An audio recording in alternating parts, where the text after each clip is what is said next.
जय श्री राम। अयोध्या राम मंदिर में हुआ बहुत बड़ा चमत्कार। क्या हुआ जब रामलला की मूर्ति लगी बोलने। जैसा कि आप सभी जानते हैं, 22 जनवरी 2024 को रामलला की मूर्ति की प्राण प्रतिष्ठा हुई, जिसमें संपूर्ण भारत का योगदान था। सभी बड़े बड़े पत्रकार, चित्रकार, अभिनेता और नेता आए हुए थे। पूरे देश में खुशी का माहौल बना हुआ था।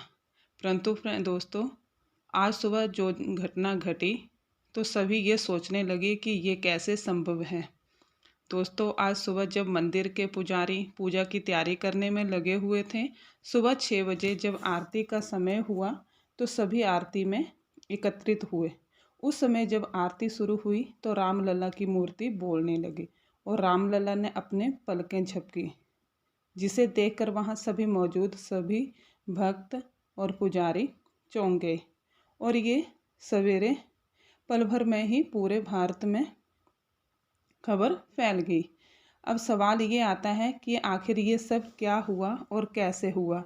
इन सब घटना के पीछे क्या है सच बातें, हम आपको इस वीडियो में बताएंगे। दोस्तों, रामलला की मूर्ति कर्नाटक के मूर्तिकार अरुण योगीराज के द्वारा बनाई गई हुई है, जिन्होंने बहुत ही भव्य मूर्तियों का निर्माण किया हुआ है। तो दोस्तों, अगर आप भी सच्चे सनातनी हैं तो आप इस वीडियो को लाइक कीजिएगा और अपना प्यारा सा कमेंट में जय श्री राम जरूर लिखें। तो फ्रेंड्स, हम बताते हैं कि इसमें क्या कितनी सच्चाई है।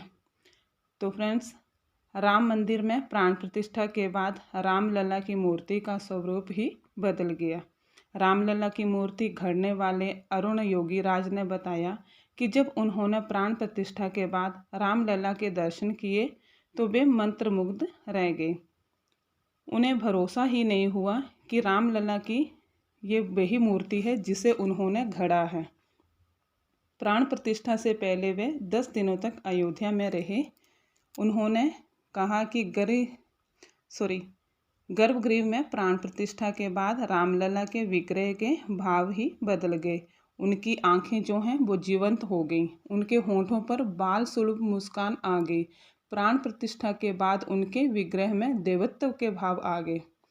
रामलला की मूर्ति 2.5 अरब साल पुराने काले ग्रेनाइट पत्थर से बनाई गई है, जिसे कृष्णशिला का नाम भी दिया गया है।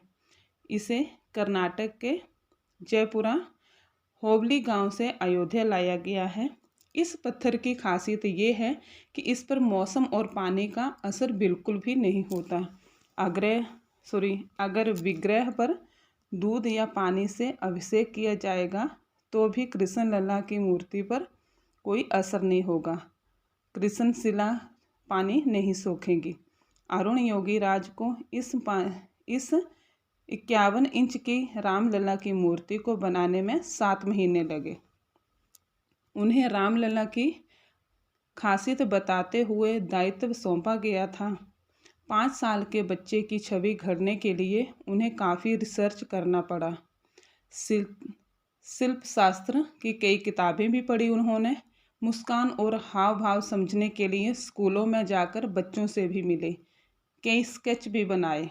अरुण योगीराज इसे बनाने के लिए आधी आधी रात तक भी जागते रहे हैं। 5 साल के रामलला को बनाने के लिए बारीकियों को ध्यान में रखा गया। बाद में फिर भी वर्कशॉप में रखी हुई मूर्ति की छवि और प्राण प्रतिष्ठा के बाद विग्रह को स्वरूप में बहुत ही साफ साफ फर्क नजर आया। अरुण योगीराज की फैमिली पिछले 300 सालों से मूर्ति बना रही है। उनके पिता और दादा भी कुशल शिल्पकार थे। अपने परिवार की 5वीं पीढ़ी योगीराज भी बचपन से ही पुश्तैनी कला को सीखते रहे थे।